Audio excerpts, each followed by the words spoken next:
Okay, we just heard from Coach Castillo about everything that trainer looks at for sports injuries. Now, real quick, from a coach's perspective, what we can do. A lot of this is common sense. We're tested on it and all the UIL tests, but here we go.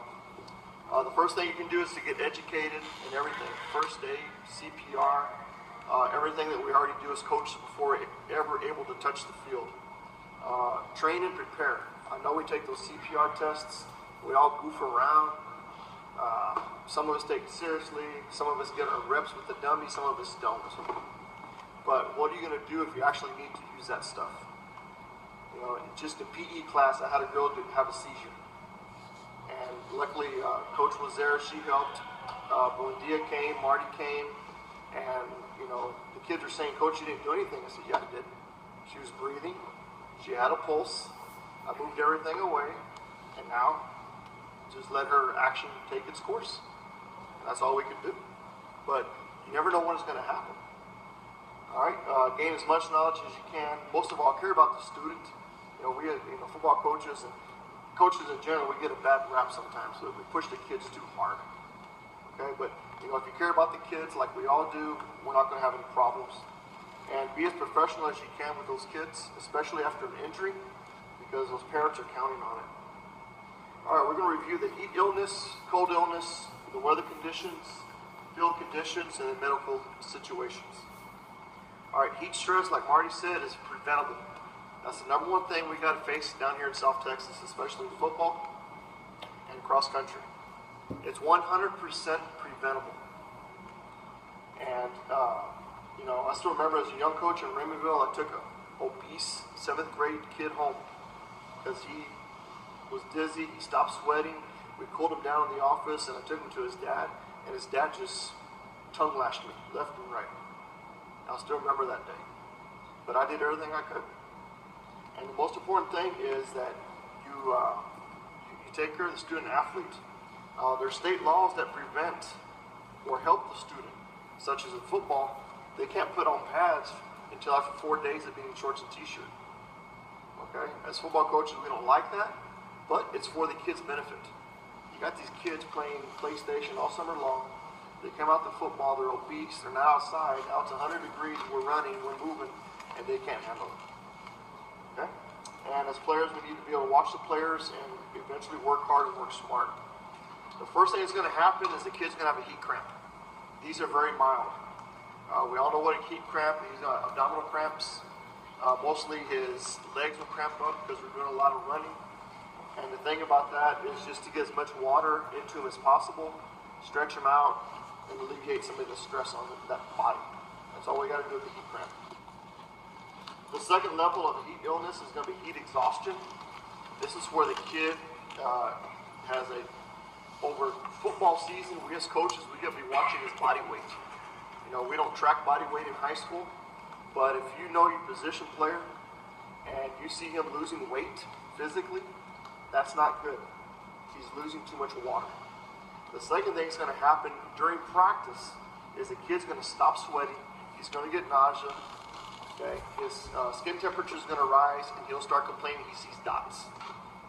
Some kids won't complain. They'll just be in line running, and you'll start seeing the kids sway back and forth. That's not good. Okay, we as coaches, we want the kid to push through it. We want him to toughen up. But how are you going to explain that to the parent when his kid faints? How are you going to explain that to the lawyer if the parent gets a lawyer? Okay, so always side on the side of cautious. All right, and then finally the third stage of heat. Okay, they could cramp up, they're going to get the exhaustion, and finally they can have heat stroke. All right, this is not good. Heat stroke is a medical emergency where the kid's core temperature is outrageously high. All right, he's going to become disoriented, possible unconscious, and possibly into a coma. All right.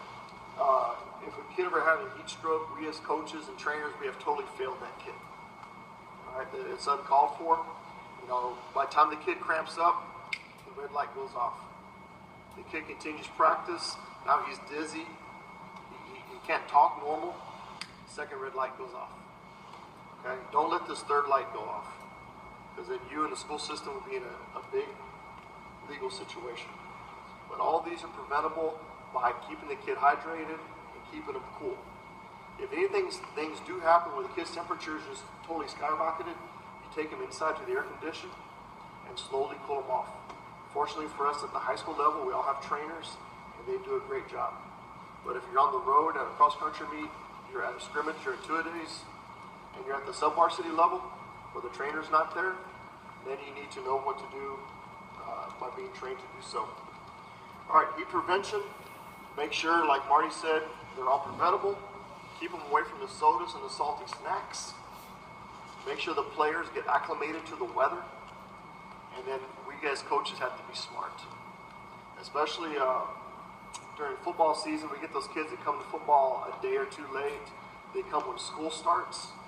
By law, they're supposed to have their 4 days of shorts and t-shirt. So we as coaches, we've got to monitor that, and it's for the kids' safety. One that we don't have a lot of is cold weather, but cold weather situations are preventable. Okay, I know we get to baseball season, we get to softball season, we have these tournaments, even soccer, you know, it's cold. For some reason, it's always going to be rainy and cold the first tournament week. But you do as much as you can within the school budget to get the kids cold weather gear so that they can be comfortable, they can perform, and they can be safe. All right, 2 weather illnesses for cold weather is hypothermia. We have a decreased body temperature, and there's 3 levels: mild, moderate, severe. We'll let the trainers handle that. But our job as coaches is, if you see a little girl or a young man shivering in the dugout, and the kid doesn't have a jacket to wear, well, first, it's the kid's fault. Okay. Second, try to get that kid moving around. Okay. Maybe a non-starter in a 7-inning baseball game, and he's just shivering to death. All right. Get the team that run between innings. Do something to get that kid's body temperature up. Move that kid into the dugout where the wind's not going to hit him. The second situation is frostbite. We're not going to face this down here in South Texas, but if you ever move up north, it's a skin injury, and it's going to get frost nip, superficial, and then the official frostbite, where they can actually lose their extremities. Okay, one thing we did have here is lightning. We had that when we played far north. One of the longest football games I ever coached in. Okay, started at 7:30 and finished about midnight, all with lightning delays. Now, at the varsity level, we're going to have trainers. We're going to have the little sensors for lightning detection, how far the lightning is. So we as coaches can coach the game, and then the trainers can monitor the weather for us. But what do you do if you're at a sub-varsity game? First sign of lightning, you go inside. You're done, basically. A sub-varsity game, it's important to us, but not as important as the kid's life. Okay? And we had it here at home, and the trainers were busy with an injury. When we were in offense, I told Mondo and Inskeep, you watch for lightning.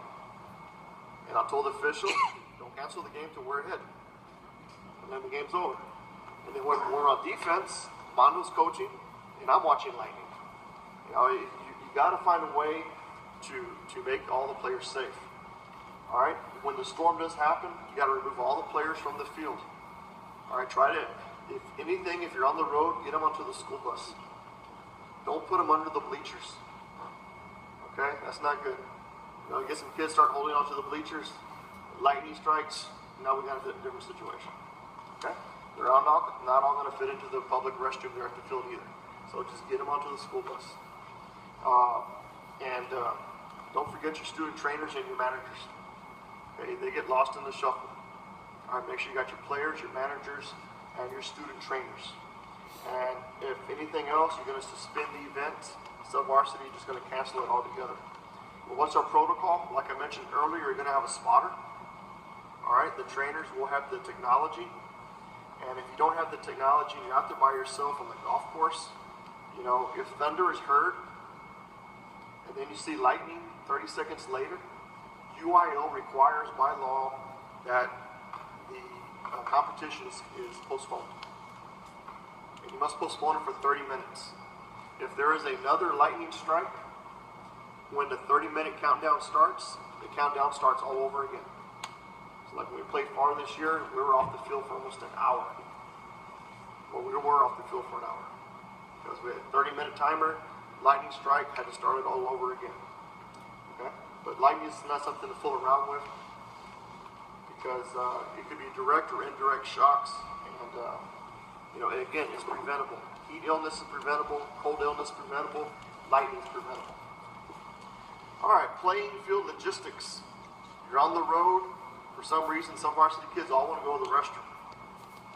And they all go in big old bands. I don't know why they do it, but they do that. But find out where the restroom is first. The second thing, when you're on the road, find out where the trainer is. Okay, our trainers, every time the road team comes, everything is set up in Los Fresnos. The water's set up, they know exactly where everything is, and they introduce themselves. On the road, we're not so lucky. We'll be at a softball game, and there's no water in the dugout on the road. All right? There's no trainer to be seen. An injury happens, where's the trainer? Oh, he's in the office. And of course, there's no signal in the office, and there's a big mishap. Fortunately, Los Fresnos, our trainers do a great job and always visible. But in other schools, they're not so. So we as coaches, we need to take it upon ourselves to be conscientious about that. And when you get to the playing field, hey, where's the trainer? All right, and then the next thing is to look for objects on the playing field, especially sub-varsity games. You're going to go to the game, and maybe maintenance was out there aerating and had this little metal flag sticking out, and maybe they left one on the field. You can imagine it playing a football game or a soccer game, and a kid falls in that little metal piece of wire, hits him in the eye. That's not good. In our football field, the benches may be misplaced. Some sport puts the benches on the playing field, and then you start a football game and they're right there. Even when you're on the road, you got to be careful of that stuff. Practice dummies, looking out for hurdles in the end zone. You go on the road and the track coach is doing his thing during the fall season. You play a game and there's a set of hurdles right there in the end zone. Okay, looking for the goalpost pads. In Los Fresnos, we tape our pads together. Hopefully we can buy some someday. 6A budget. But when you're on the road, you cannot play a football game without goalpost pads. I mean, it's unhealthy. Okay, someone's going to seriously get hurt. Now, as far as the playing field, know where the water is during football season. In all sports, soccer, softball, baseball, know where the water is to prevent heat illnesses. Preventive pads, like I just talked about. If you go to track meets, you're at baseball, soccer tournaments, know where the shade is, so you can get your players into shape. And then also know where the safe shelter is going to be if it's lightning or cold weather. And if you're on the road, the easiest place to go is your bus. Okay, the kids are guaranteed to be safe on the bus. All right, emergency medical procedures. All right, all of us have been trained, and we're all American Red Cross CPR certified. We are first aid certified. We've taken the online tests by UIL to be certified in steroids and rules acknowledgement. All right, but when something happens and you're on the road, someone's got to take charge. All right, it's usually the head coach responsible of that team. And the most freakish action I ever had was playing a road game in Harlingen. Football game, a kid gets hit. The opposing coach is screaming already, asking for the ambulance to come onto the field. By the time I get off, from my sideline to the opponent's sideline, I look at the kid. He's laying on the ground, and his arm looks like a W. His arm just totally broke in half. It was a tight game. You want to help, you want to stay and win the game, but then you got to take care of the kid.